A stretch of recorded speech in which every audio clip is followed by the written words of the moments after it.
is Gary Cole. You're listening to the Football Coaching Life, a podcast brought to you by Football Coaches Australia and Making Media, the podcast professionals. This is a rare treat for me because today's guest is Ron Smith. I met Ron a long time ago when he tricked me into doing my first coaching course at the ripe old age of 19. Was a coaching mentor to me, as he has been to many players, and obviously perhaps most famously known for his work at the AIS and helping to develop our golden generation. I'm going to leave it there as an intro and go straight over to Ron. Ronnie, welcome along. Thank you for joining the podcast today. Thanks, Gaz. It's a pleasure, always, and always nice to have a chat with you. Thanks, mate. I'm cognizant we've got an hour, so let's get this show on the road. How did you get into coaching? By accident, really. When I went to college to become a phys ed teacher, part of the course was to do the FCA preliminary award, which I did, and I thoroughly enjoyed it. And I was very fortunate that one of our lecturers at college was an FA staff coach, and he coached our team. So I very quickly became intrigued by the game because of his influence, and that was me hooked on coaching. Having said that, I never dreamt that I'd ever be a full-time coach. So, you're doing that for a wee while now. Just over, 45 years. And most people will know about the AIS because of some of the wonderful players that it produced. Most people aren't going to have a clue about how it's set up, and there's a couple of interesting stories there. So, what can you tell us about those early days when you were assistant to Jimmy Shoulder at the AIS about how the football program got up and running? Well, in its infancy, it was the brainchild of Sir Arthur George, who was the president of the Australian Soccer Federation at the time. Sir Arthur was very well connected politically, and he knew that the AIS was going to open and persuaded the government to give us the opportunity to put a team in there because we were going to be the host nation for the 1981 Youth World Cup. And that was only the second World Cup where everybody could apply to play in it. And FIFA's objective at that time was to spread the gospel to, outside Europe and South America. So Australia became a prime target, and everything kind of came together at the right time. There's some funny stories about, how we managed to survive in there at the AIS and what happened in the beginning, which I might tell you about.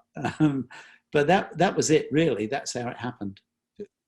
Tell us how many football scholarships were going to be available first up for a football program. Well, I wasn't there because in the first year, there were only head coaches, and I came in as an assistant in year 2. But Jimmy had great delight. Jimmy Shoulder, who was the first head coach, they had a meeting, and Peter Bowman was the one giving out the good news, and he said, okay, so all the head coaches, there were only 8 sports in the beginning, so it wasn't a big meeting. But he said, sort of like track and field, you've got 26 scholarships.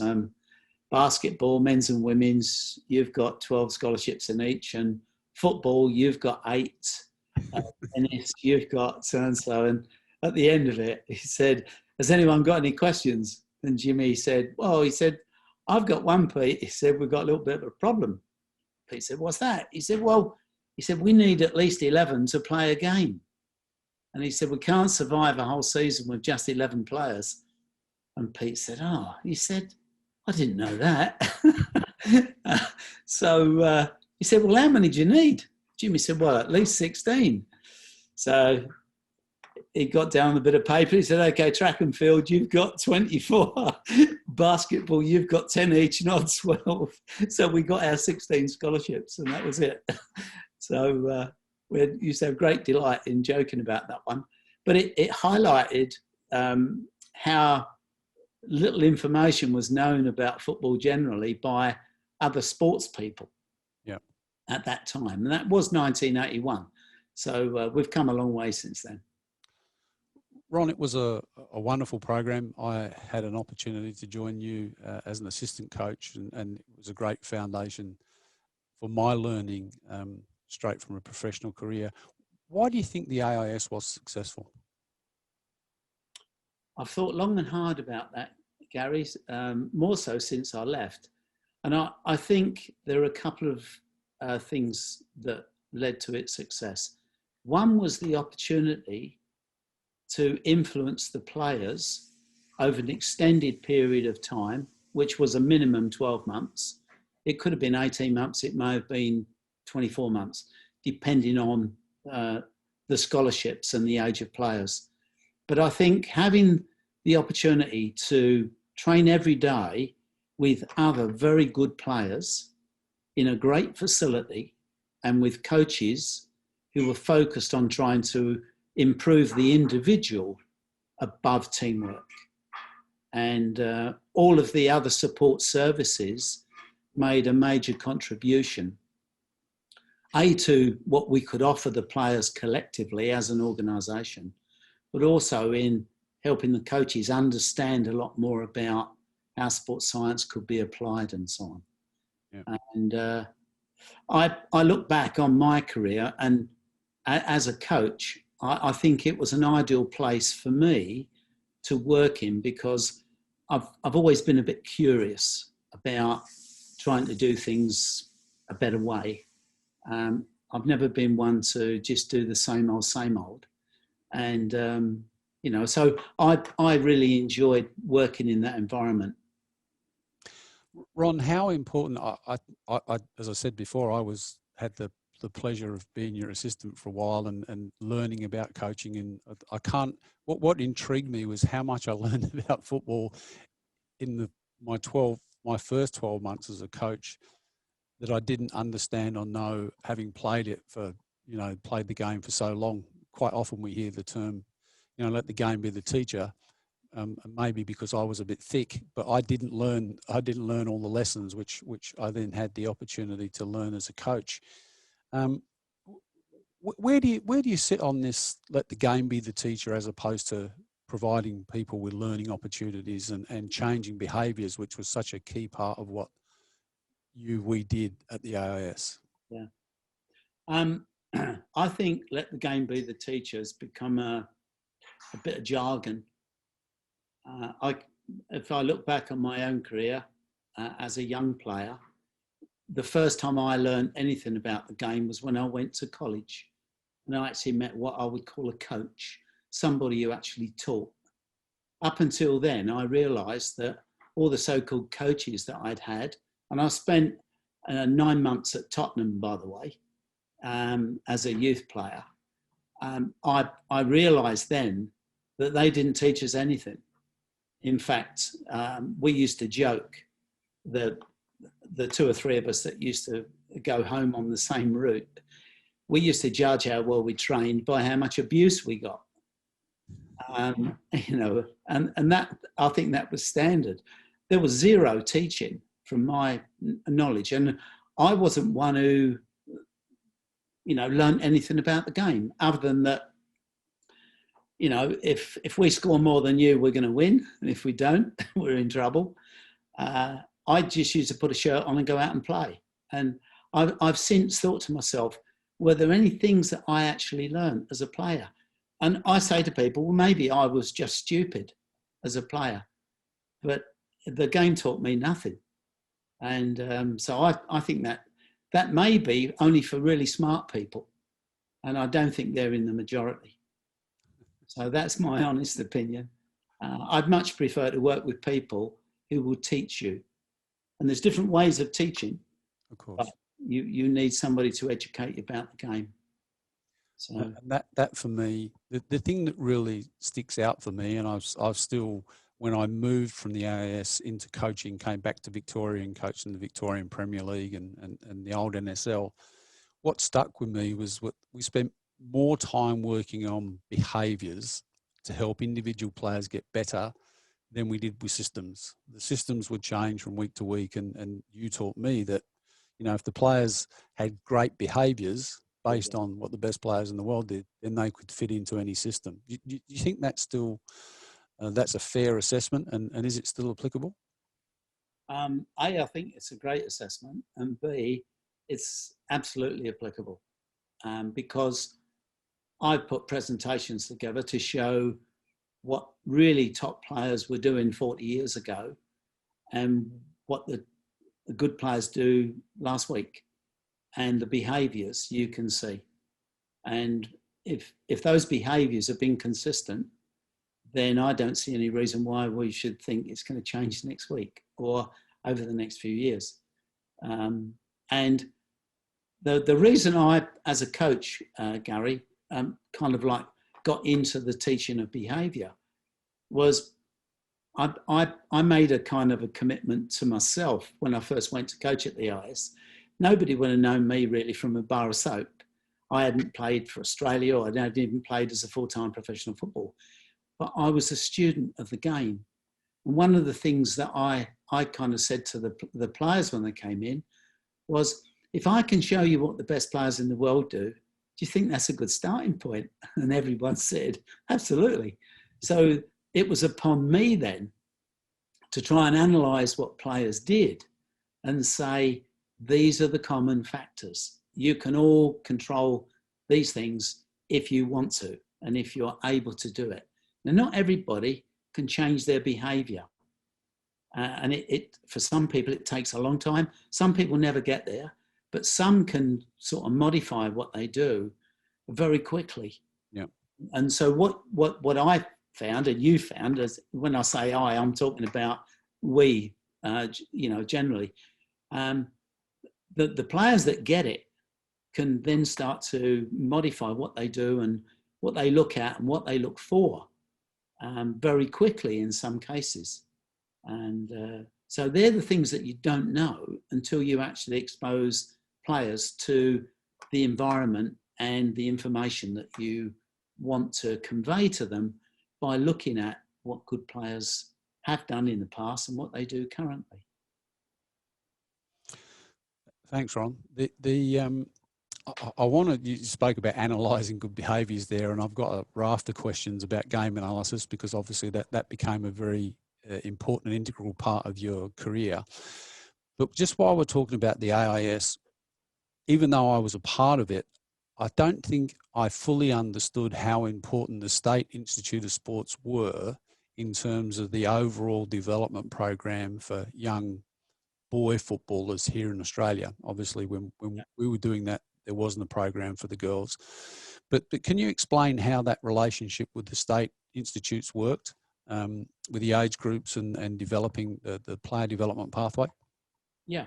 10 years after the AIS started, basketball managed to get a state-based program. And Pat Hunt, who was one of the basketball coaches there, along with Adrian Hurley, I went straight round to the basketball office and I said, "Oh, Pat," I said, "tell me how you did this." I said, "because this is a no-brainer. We've got to have the same programs." So he filled me in, and it was a combination of funding from state government and the AIS, or the federal funding, state funding, and also some from the member federations. So we very quickly, I went to see Jim Ferguson, who was the head of the AIS at the time, or Sports Commission as it had become in the early 90s. And so that was it. It was the immediate plan. So we, by 1993, I think the first program may have been in 92, was in WA. And Ron Tyndall was the first coach to run the West Australian Institute of Sport. That was very closely followed then by the Victorian Institute and New South Wales, and so on. So within the space of probably 12 months, we had a program in almost every state.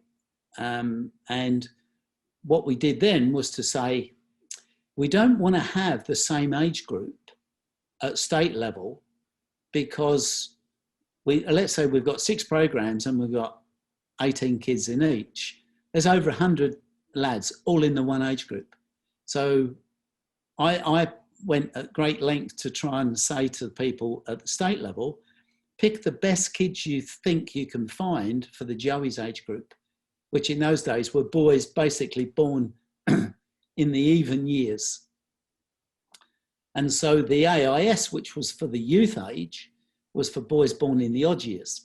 So at the state level, we wanted the core nucleus to be born in the even year. So, for example, if the youth age was 97, then boys born in 96 would have been in, say, like the VIS and the State Institute program. As State introduced under 17s, yes, under 20s. yes, right. And so, and then, so I said, if you've got 8 or 10 in the Joey age group, you may then start looking at some of the boys that are knocking on the door, but we could only bring in 16 outfield players. So it would be great environment and for us to be able to keep tabs on lads that were in the youth age, so that 12 months older than the Joey's age, and also a few younger ones that might be, showing signs of becoming good players, but they would be able to get the benefit of being into what you might call a full-time program, and also being able to train with older players of good quality. And so the State Institutes became a real composite squad. And that worked really well. And it also gave us the opportunity to look at, because the Joeys, even though they were younger, they played before the youth. And so we could look at the boys in the Joeys and say, well, we think he might have a chance of playing in the youth team as well. And so 12 months after the age group started at the AIS, some of the boys would go to clubs. They'd have finished their schooling. And so our next object then was to get them into the NSL. And so if somebody left after 12 months, we then had a vacancy for either another older player that we couldn't bring in the first year, or we could bring in a lad who played in the under-17 national team that we thought had a really good chance of playing in the youth team as well. Yeah. So that was how it kind of worked. Quite remarkable, and the quality of players that went through the doors is just incredible. For the time, congratulations. Well, it wasn't just, it was a real team effort. I had the responsibility of polishing the diamonds, let's put it that way, in their last 12 to 18 months before they all left and then went into the NSL, which is the time then when Les Scheinflog, who was the national youth coach, he could then start selecting the youth squads and getting ready to actually play in the next Youth World Cup. Yeah. You're listening to The Football Coaching Life, brought to you by Football Coaches Australia and Making Media, the podcast professionals. And our guest today is Dr. Ron Smith, walking down memory lane with us about his coaching journey, which is wonderful news. Ron, you're 72 years young. You're currently working with Trevor Morgan at Football Australia as a technical consultant, technical advisor. Not the first time that you've had that role. I've tried to go through it today. You've worked with Gus Hiddink, you worked with Pim Verbeek, you've worked with Jimmy Shoulder, your assistant Socceroos coach way back when. You worked with Arnie and the Olympic teams. You've worked with a whole bunch of people in either an assistant coach role or an analysis role. How, that's an incredible evolution, but I'm not even quite sure how you can package this up, but how has your coaching changed over the journey? Oh, that's an interesting question. What I can say, Gaz, is that my approach to coaching is based on keeping an open mind and being able to adapt. So like for the first 20 years of my coaching career, I'd never used or seen a software program to assist with the analysis of the game. Yeah. I was fortunate that happened to me early on in the piece when I was the coaching director in Malaysia. And so for the last 20 years, I've been used to using software to investigate more of and get evidence, if you like, about what actually happens in the game then and what do players do and how often do they do it and all that sort of stuff. You can do that with computers. But in our day at the AIS, they hadn't been invented. Yeah.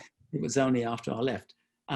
Learning from other coaches, the reasons why people do things. and attention to detail. I know it's a bit of a cliche. Holger always used to say, the devil is in the detail. And he was absolutely spot on. And Jimmy always used to say, it's the little things that make the big difference. And what I found is that the approach for me as a coach, when I moved into competitive football, when I first went to Malaysia, my first 4 years there were in club football. And I took over teams that were struggling. My first gig was to try and prevent a club from getting relegated. And we did that quite successfully. And that laid the pathway then for me to get job offers for the next 20 years in Malaysia. But my approach was quite different to working at the AIS.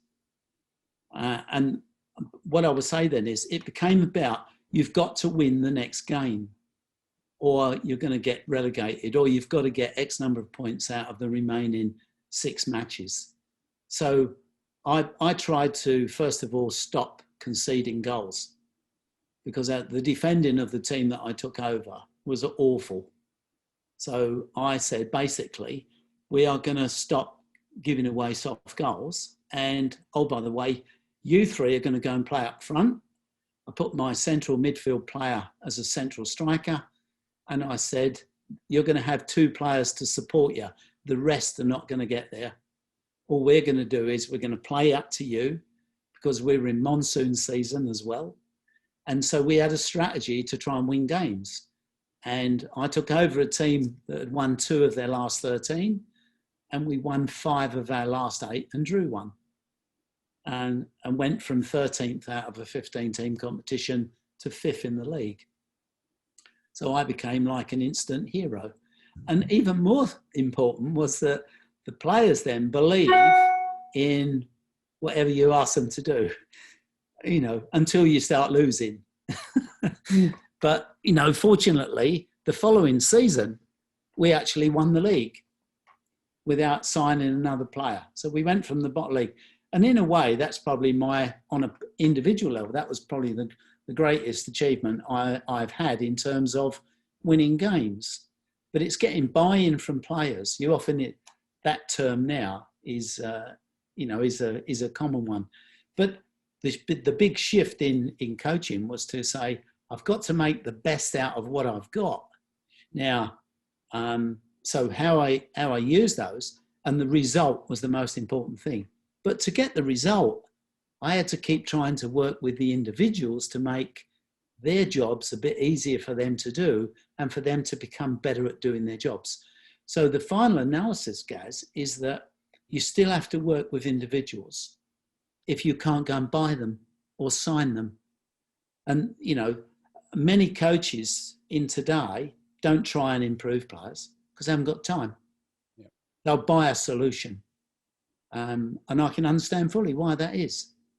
Yeah. If you can't buy a solution, or, you know, get a loan player or anything like that, then the only real way is to actually try and improve the individual, which is exactly what we did at the AIS. Can I ask you then, Ron, at the AIS, it wasn't about results. It was about developing individuals and helping them to become better players.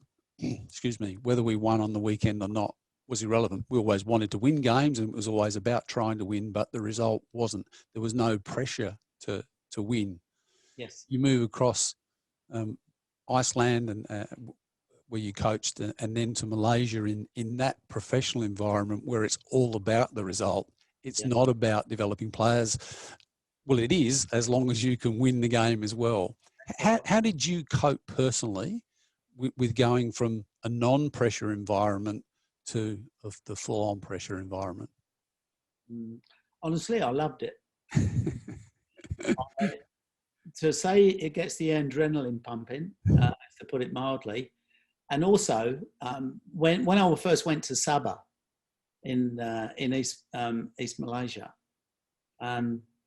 the attitude was, it was despair. Everybody had their chin on the ground and everything else. And I think our average crowd was about 3,000. Within a few wins, we were filling the stadium. with 22,000 people. They're hanging off the roof, and the atmosphere was just unbelievable, and I loved every minute of it. And you know, I mean, as all coaches know, when it's going good, enjoy it, because it ain't going to go good forever, and you know you're going to get sacked sooner or later. Make hay while the sun shines. Make hay while the sun shines. Yeah. So I actually loved it, but I loved the challenge then, and also once players start to, you develop a relationship with the players, and you're trying to actually help them do a better job on the one-to-one level. I think that's where you get the buy-in, and the players appreciate you trying to help them become a better player. I had one really top player in Sabah, along with Scotty Ollerenshaw, who was responsible in a way for me going there. But Ollie was a good player. I'd never worked with, but I didn't realise Ollie was as good as he appeared to be as a central striker, which is a position he rarely got an opportunity to play in Australia. But Ollie was a great finisher.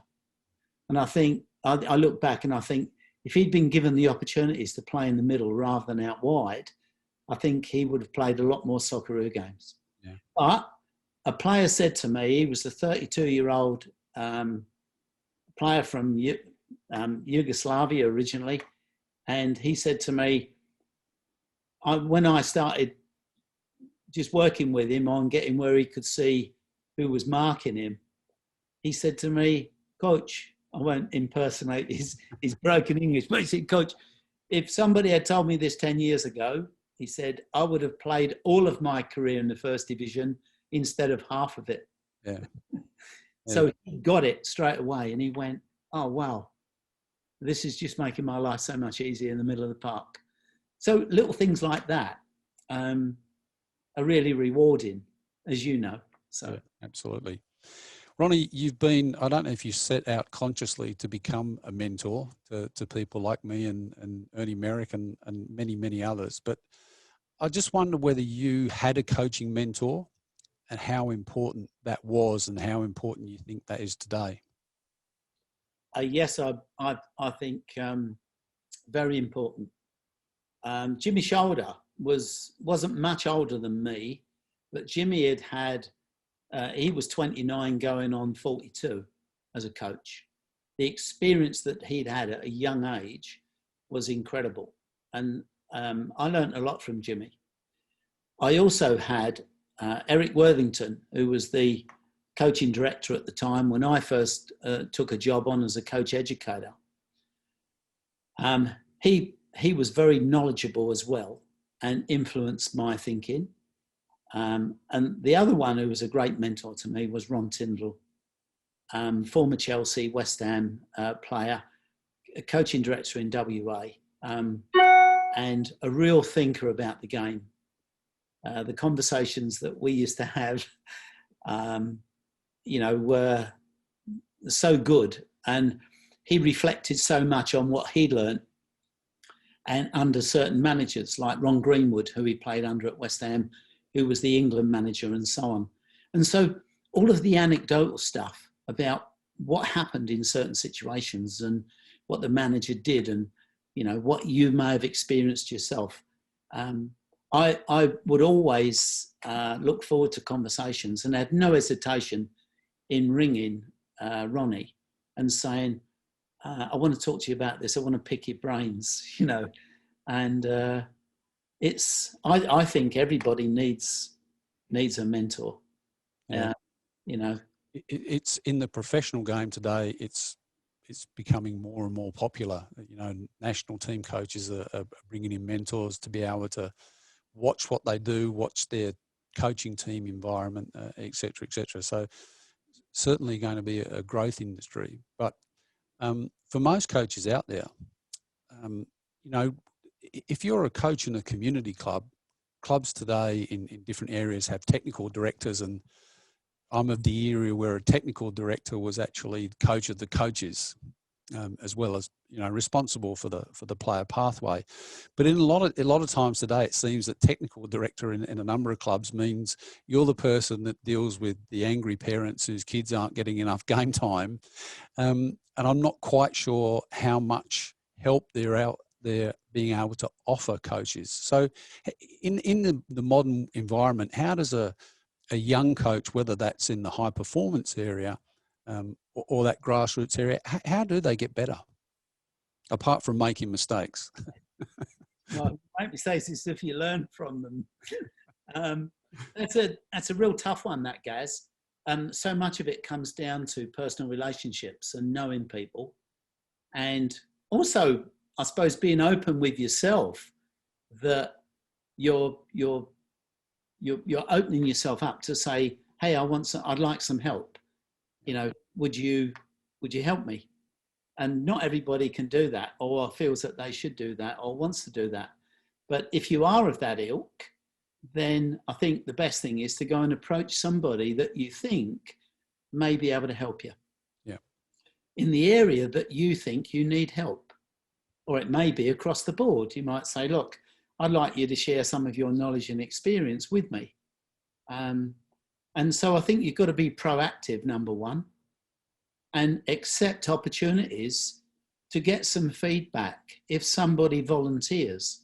So in a club environment, if you have somebody who's coaching coordinator or the TD, for want of a better term, within a club, if they say, look, I'm here to try and help you, then don't be afraid to say, okay, you know, would you come and watch me coach? Or would you have a coffee with me and let's talk about the game, or talk about some of the problems that I've got and how would you solve them?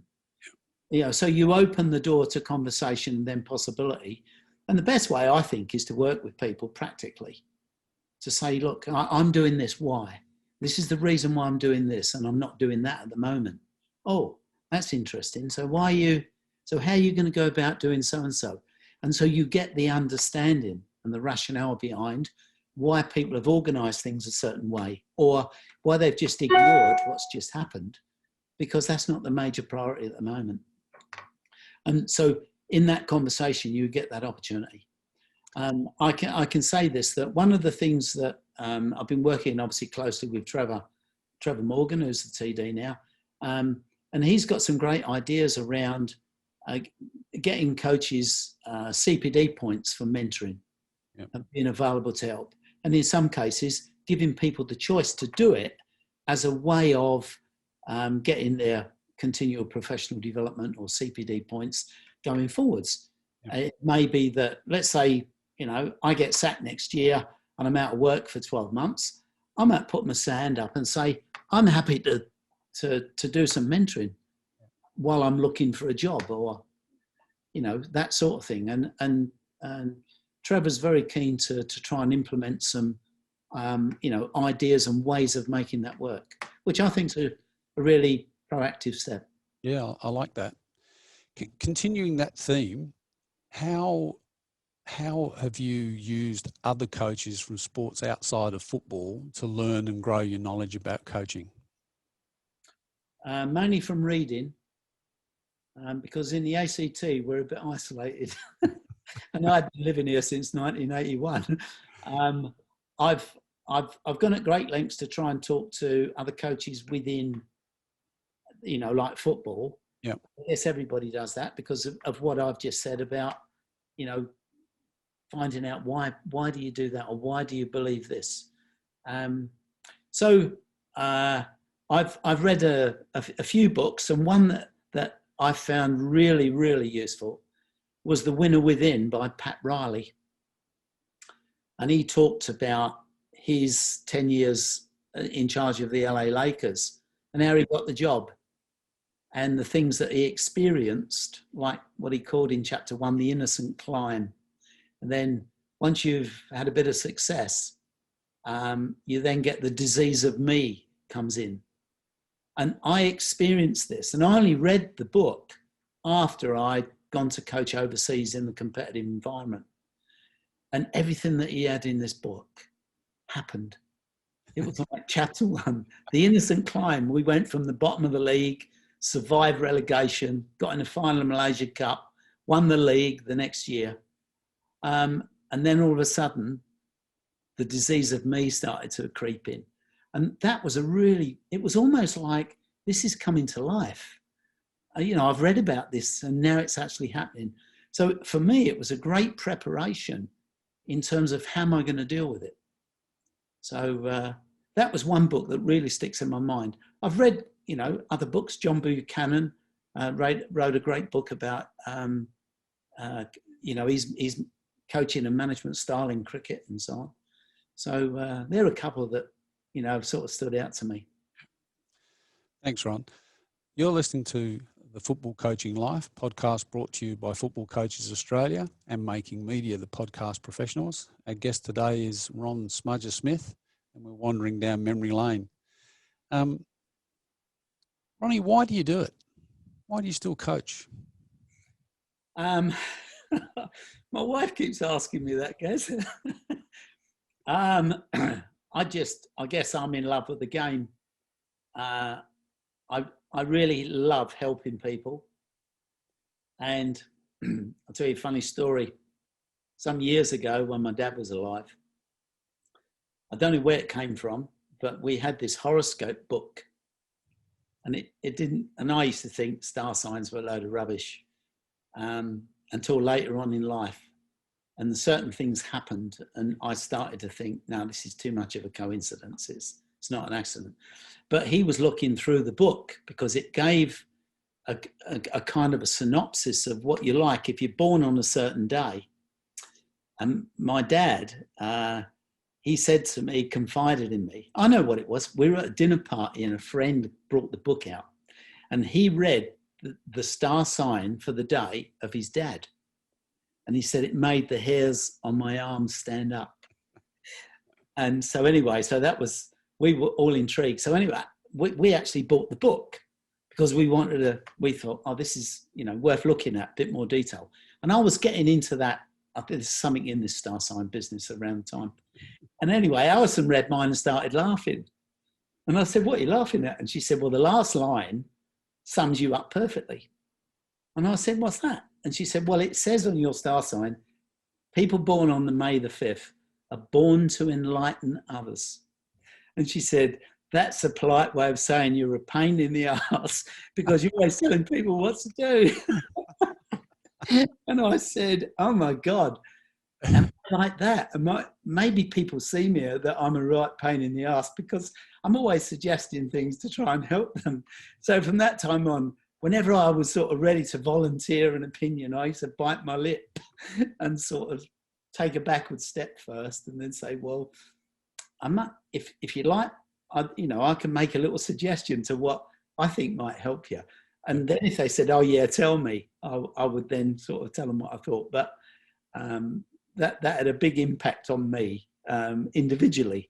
Yeah. But, it's... I think that sums you up perfectly. Tell me, one of the people that you helped, I know, was Gerard Houllier, who unfortunately has recently passed away. But Gerard invited you to Liverpool to spend some time there. Yeah. Tell us a little bit about that relationship. Well, I'll tell you how it started. It was to do with when he was going to sign Harry Kewell.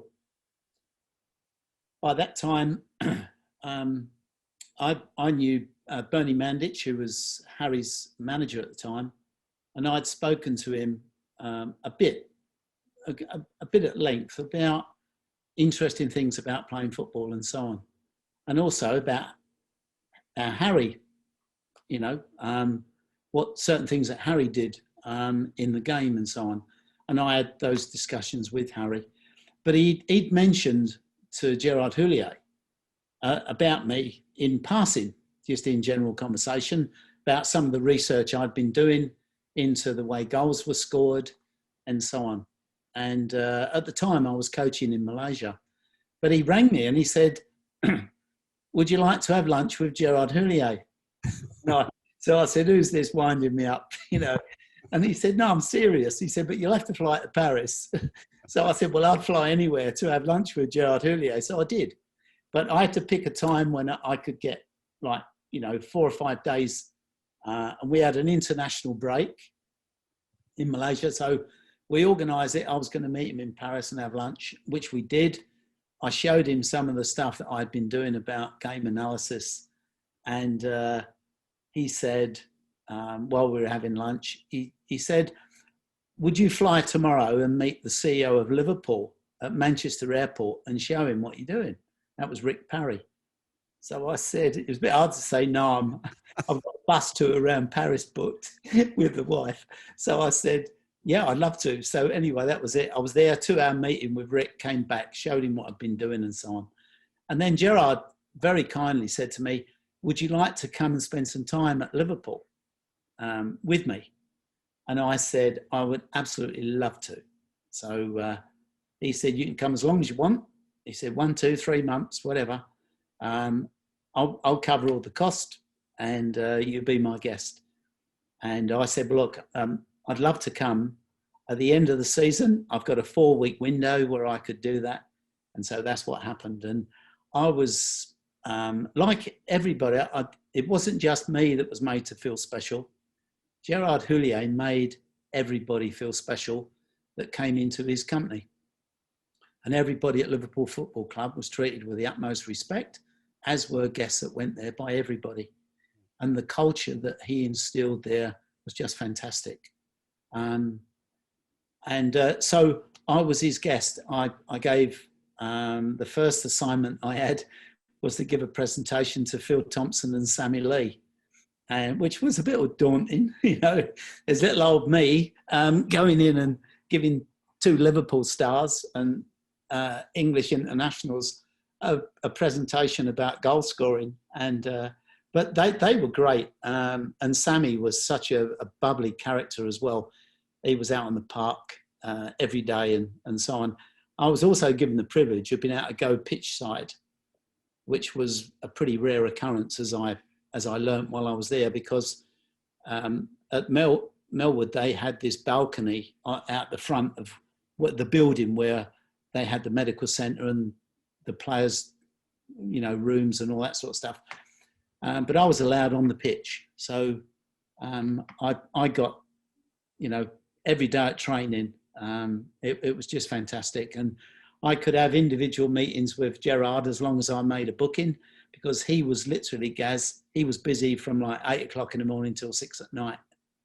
And I used to sit outside his office some afternoons just waiting to have a half-hour chat with him about training or what he thought about Saturday's game and stuff like that. It was a wonderful experience for me, and I absolutely treasured it. And I was very grateful to Gerard for giving me that opportunity. And did Gerard and Liverpool use the knowledge and wisdom that you're able to share with them? I think so, because he obviously he wanted to find out more. I'm not going to go into detail, but he did give me some assignments to get my opinion and look at the way the game went on the weekend. And he said, keep that between us. Don't even talk to the players about it, which I did. Not talk to the players, but in keeping it. But I think Gerard, being an educator as well, he was of that mentality that he didn't think he knew everything, and was always looking for something that might just make a little bit of difference. Like I said earlier, the devil's in the detail, and sometimes those little things can actually make the big difference, as Jimmy always used to say. That's a great segue into this. I know that you're a great believer in the principles of our game, depth and width and attack, etc., etc. We're not going to drill into that right now. I also know you're a great believer in innovation. You've analysed it. The game changes. The fitness level of players change. Occasionally the rules change, not quite as much as some other sports, but it's there. So you've got this movable task, which is innovation, more analysis, more strength and conditioning, etc., more things for coaches to deal with. And on the other hand, there's some principles that some of us might see as the bedrock or the foundations of the game, where do you sit on innovation versus principles, and are the principles of the game, are they a foundation, are they a rock to be built on for all coaches? Well, first of all, yes, I think the principles are. The fun of coaching is how you apply them. And that's what leads to the common term systems. Are you going to play with a back four or three at the back, or do you have five at the back? Well, yes, you may be. How do you use people's capacities? And to make the most out of what you've got in terms of winning a game on the weekend. And I make a clear distinction, Gaz, between how you would train younger players to help them become better players and have a career in the game, compared with when you're in the competitive environment and you've got to win matches, or you're going to get sacked. Is that simple? So the principles guide everything, and it's the way that you apply them, and that how you apply the principles. There are what's this underlying thing. We always used to talk about technique. Technique is what gives you the opportunity to make decisions. I may see things, but I know I can't deliver that. So it then becomes, well, it's not an option anymore. But the greater the range of technique that I've got, the more adaptable and imaginative I can become as a player. Because I might just decide I'm going to beat these two and score. If you can. And so for me, developing technique is really, really important for all players. And it's something that you have to keep working at. Just like in other sports, the actual mastery of technique. People get hung up about decision making and saying that you have to learn technique while making decisions. Well, if you're going to leave it at that, you won't get enough repetition to actually get really good at doing things. So you need to practice to be able to hit targets and receive the ball. You can do that anytime you want. And I don't know any good players that don't spend, as young people, an excessive amount of time trying to become good with their techniques. Then if we think about the behaviour side of it, which has got a lot to do with what you do when you haven't got the ball. If you look at analysis, people work out that you can just judge it as you wouldn't have the ball for 2 minutes in a game. Yep. So you say, all right, so what am I doing then for the 98% of the game when I haven't got the ball? Well, they're the really important decisions. So where do I run? When do I run? Why do I run? Am I better off standing still? And so on. So you need to understand strategic thinking, because that will dictate what you do when you haven't got the ball. When it comes to defending, okay, you can get really good team structure and organisation. So you all know what you're going to do collectively. That's how you become effective defending. The physical side of the game, and this is where research comes in, the physical side of the game will tell you what capacities you've got. And as a team, you're as strong as your weakest link. So if you're asking somebody to do a lot of high intensity running, but they're not a good enough athlete, they're going to break down. They're not going to be there when you need them. And good teams will just pick you apart. So a little story. While I was at Liverpool for that month, there was an international week. All right. And out of the 33 players in the first team squad at the time, there were 9 still playing or training during that week. So there were 24 playing in World Cup football and 9 of Gerrard's squad weren't. So during that week, there was I can't remember his surname now, but his first name was Peter. He'd been 9 years at Liverpool and it was his 3rd year working with the first team squad and Gerrard. And all the players had heart rate monitors on, they're doing a conditioning session. And we were out on the middle of the park at Melwood. And I said to him, Pete, of all the years that you've been here at Liverpool, what's the one thing that separates the ones that survive and those that don't? Is it the ability to play the game or technique, or is it the physical side of the game? Gaz, he didn't miss a heartbeat. He said to me, Ronnie, he said, it's the physical side of the game. If you can't compete physically and meet the demands, you got no chance. He said, we've had more good players through here than you could poke a stick at. When you talk about, is he a good player? Yes. But he said, if they can't survive the physical demands, he said, they don't survive. They go down another level. And that confirmed a lot of the early research data that we had around the profiling of players that we were doing in the late 80s and early 90s at the Institute of Sport. Because we got profile data on testing, we could then monitor where the lads finished up playing. Yeah. And I can tell you today, I don't think, if anything, the standards may have gone up a little bit, but those benchmarks are still quite clear. If you can, and I'm talking here about speed over 6'10", 20 metres, the ability to reproduce maximal effort, aerobic capacity, skin folds. There are clear indicators. And then the rest is, are you a good enough player?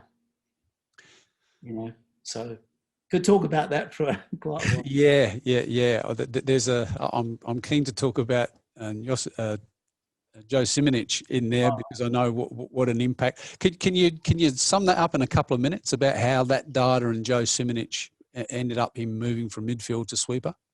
Yeah. Okay. When I first brought Joe in, he was living locally. He wasn't even 15 years old, and we put him through a battery of tests along with all the other boys because it was just test time. And Doug Tumulty, who was our exercise physiologist at the time, great guy, Doug, he came over and he said to me, Ronnie, he said, you're going to have problems with this kid. And I said, which one? He said, the new boy. He said, Joe.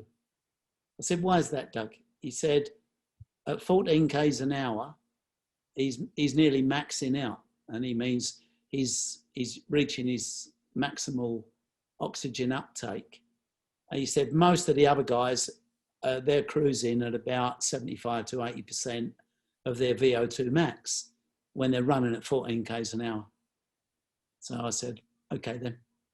And for the next 2.5 years, we tried to improve his aerobic capacity up to the standard that we thought was an acceptable level, which was 60 mils per kilogram body weight. Best we ever got out of Joe was 57. So anyway, we kept trying. So fast forward 2 years, he goes to Ajax, has a trial there, and they didn't sign him. And we were all gobsmacked. So I can't believe it. These are supposed to be the smartest cookies on the planet. Anyway, came back, we got feedback, and their assessment was that they loved his skills. He was, very good in that regard, but he didn't fit the personality, their tips, whatever they had.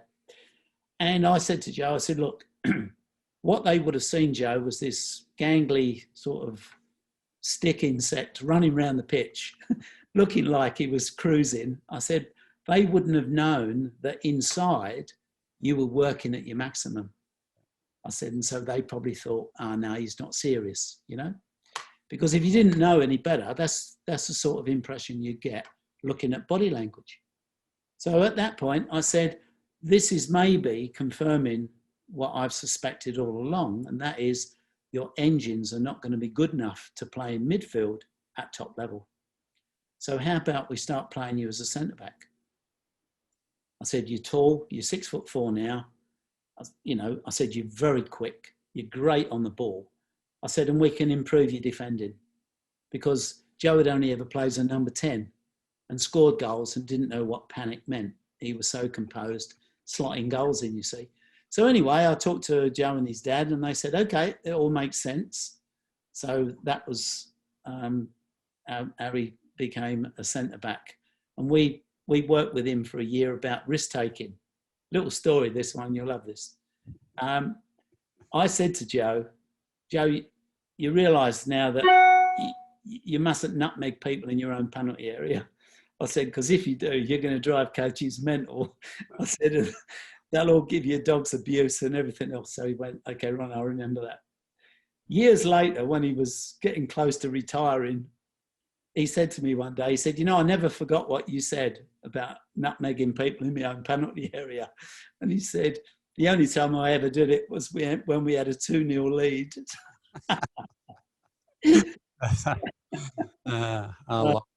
I'm glad I wasn't coaching you then, Joe.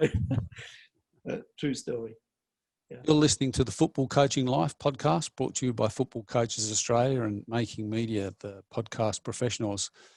Our guest today is Ronnie Smith, and Ronnie, we're almost out of time here. I've got a couple more questions just to finish up with, albeit what I really need is 2 or 3 more hours because there's just so much that I could ask.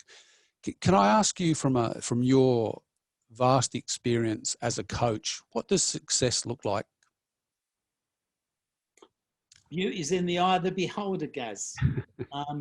Success looks like winning things or being competitive more than non-competitive over a season, depending where you sit in the kind of food chain. If you're successful with a small team, okay, that is fantastic.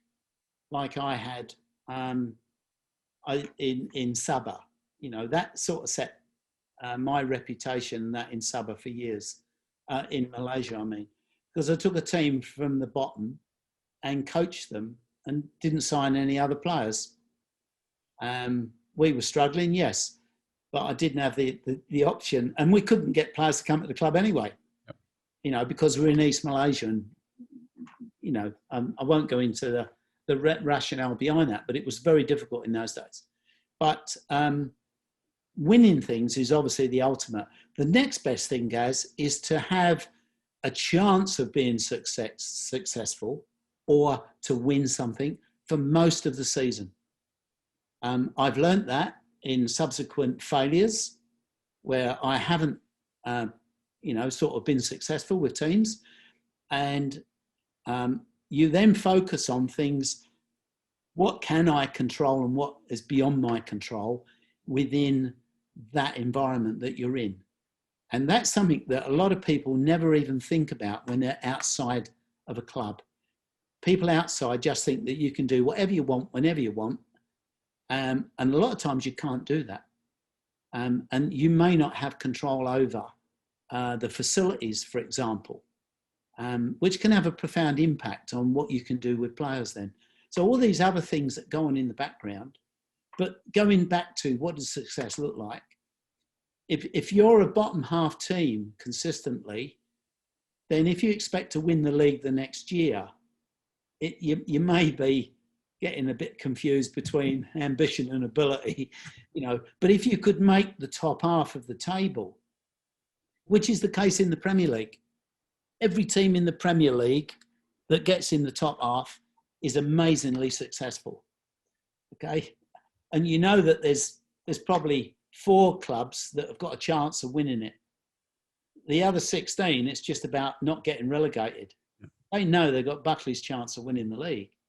But that's the challenge. It's, can you get over? And all the fans know it. Now, they'd all love you to win the league. And look at Leicester. You know, I think it was 2015 when Leicester won the Premier League. I mean, all the others imploded above them, and they came through like a racehorse at the getting over Beecher's Brook in the Grand National.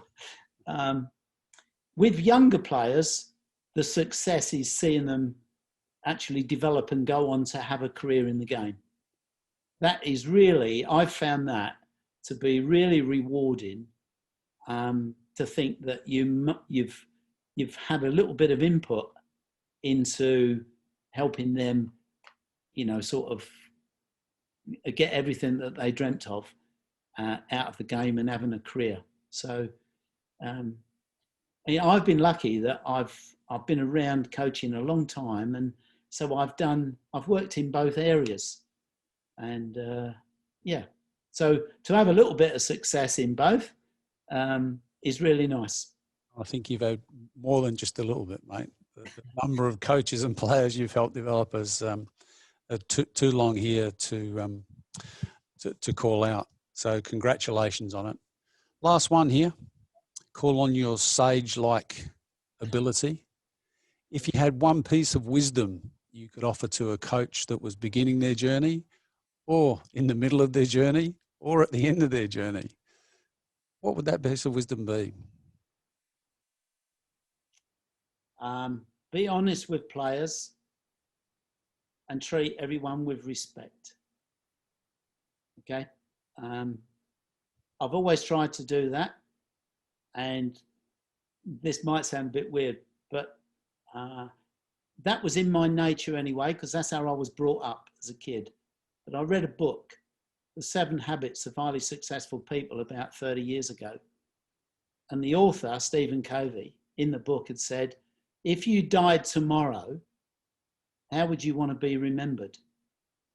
And whatever you want to etch on your tombstone, you've got to live your life that way.